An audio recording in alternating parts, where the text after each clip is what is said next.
What's good? Brian Tong here, and welcome to the Apple Bits for everything good and bad inside the world of Apple. You know what? We are deep into Techtober, and I just got back from New York. I got my hands on the Google Pixel 4. I put up a first look and hands-on, and once the review goes up, you're going to definitely see how it stacks up to the iPhone 11 Pro this year. But let's get to the big stories that are happening this week in the world of Apple. The Big A released a brand spanking new product, but it wasn't the new iPad Pro or the 16-inch MacBook Pro or Mac Pros that you all wanted to see.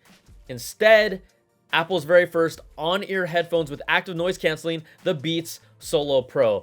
See, there they go again, throwing the word Pro around just cuz. I mean, does it really mean anything to them? And then there's a difference between on-ear headphones that rest on your ears on the surface versus over-the-ear headphones like, let's say, the Beats Studio that really cover and encapsulate your entire ear.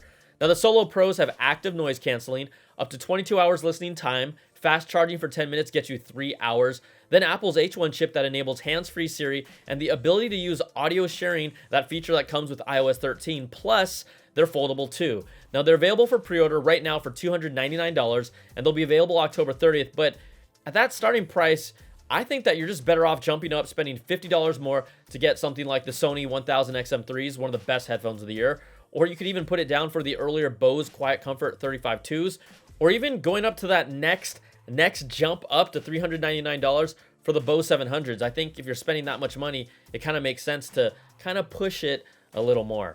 All right, we know Apple likes to talk about how quickly their users upgrade to their latest software after they posted that 55% of all iPhones introduced in the last 4 years have upgraded to iOS 13. So congrats, Apple.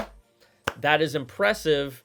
And it's nice and all, but they haven't been talking about the cloud that's hanging over iPhone users, specifically people who haven't upgraded their iPhone hardware, and they've been suffering from even poorer battery performance and multiple claims where calls are being dropped multiple times. It even happened to me recently talking to a friend. It was drop after drop over cellular and FaceTime audio over Wi-Fi pretty much every minute or so, and I didn't even realize it was a thing until I started looking into it. And here's the big thing, right? This tends to happen every year. If you buy the newest phone with the newest software, it does tend to work pretty well, and my iPhone Pro does. But if you're using an earlier iPhone, that's not always the case. I mean, there's a reason I tell my mama, like, do not upgrade, just wait it out until everything is working just fine.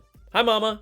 See, she watches all the comments that you guys and gals write, like right down here, so be nice. All right, iOS 13, it launched on September 19th.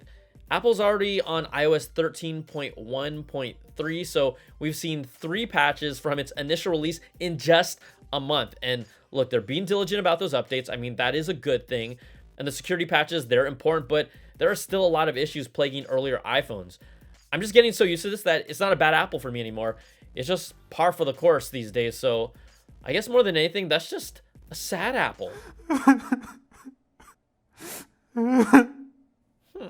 All right, now, iOS 13.2 is already on its 3rd beta, so we'll see when that comes out and what it fixes. But Apple, they just have a lot of work ahead of them. Now, the Apple TV app is now available on Roku, so you can go to the Roku channel store on your Roku device or directly on your smart TV and download the Apple TV app. Some select older models are not going to be supported, but this is happening right before Apple TV Plus launches on November 1st for their new streaming service that has their own original content. And you can check out my video where I just break down everything you need to know about Apple TV Plus.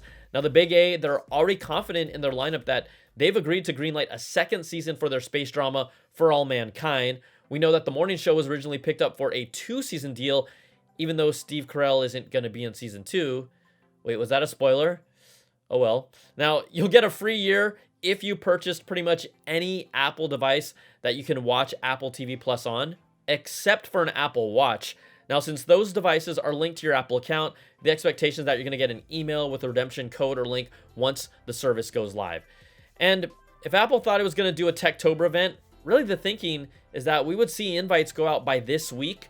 Even next week would be later than normal. This is if we were looking at what they historically do. So we'll see. I mean, maybe those stories that the new iPad Pro is being held off until early 2020 are true, and I'm okay with that as long as they just get it right. So we'll wait and see.